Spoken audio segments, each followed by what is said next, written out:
పూజా మందిరంలో వివిధ రకాలైన దైవ సంబంధిత పటాలను చిత్రపటాలను మనం ఉంచుతాం. అయితే ఎటువంటి చిత్రపటాలు పూజా మందిరంలో ఉంచకూడదు? మనం చేసే ఆ ఆరాధన లేక అర్చన 3 మార్గాలలో ఉంటుంది. సత్వము, రజస్సు, తమస్సు. సత్వగుణానికి ఆలవాలమైనటువంటి చిత్రపటాలనే పూజాగ్రహంలో ఉంచడం విశేషం.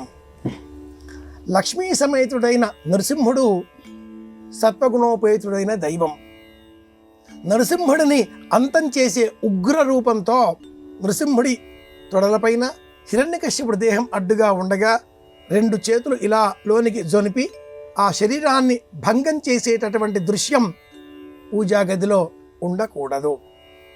అలాగే వికటాట్టహాసం చేసేటటువంటి దేవతల రూపాలు కానీ, రాక్షస సంహారం చేసిన మహిషాసురమర్దిని ఉగ్ర రూపం కానీ, కాళి, చండిక, చిన్నమస్త, బగళ, శీతల ఇలాంటి దశమహావిద్యలలో ఘోరమైనటువంటి రూపాలు కల అమ్మవారి స్వరూపాలను కూడా మనకు సాధనా ప్రపంచం అందిస్తుంది. ప్రత్యేకమైన నిష్ఠ, సాధన, మంత్రోపదేశం కల వారికి మినహాయించి ఇతరులెవరూ ఇలాంటి ఉగ్ర రూపాలను అర్చామూర్తులుగా కానీ, చిత్రపటాల రూపాలలో కానీ, తమ తమ నిత్యదేవతారాధన జరిపేటటువంటి చోట అలంకరించుకోరాదు.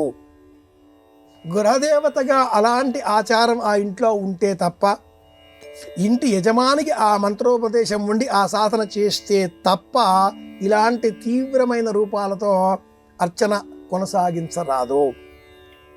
సాత్వికంగా ఉండే హనుమత్, లక్ష్మణ, భరత, శత్రుఘ్న, సీతా సమేతుడైన రామచంద్రమూర్తి, లక్ష్మీ సమేత శ్రీమన్నారాయణుడు, బ్రహ్మ, విష్ణువు, మహేశ్వరులు, కుమారస్వామి, గణపతి సత్వగుణోపేతంగా ఉండేటటువంటి చిత్రపటాలనే అలంకరించుకోవాలి. ఇది శాస్త్రం.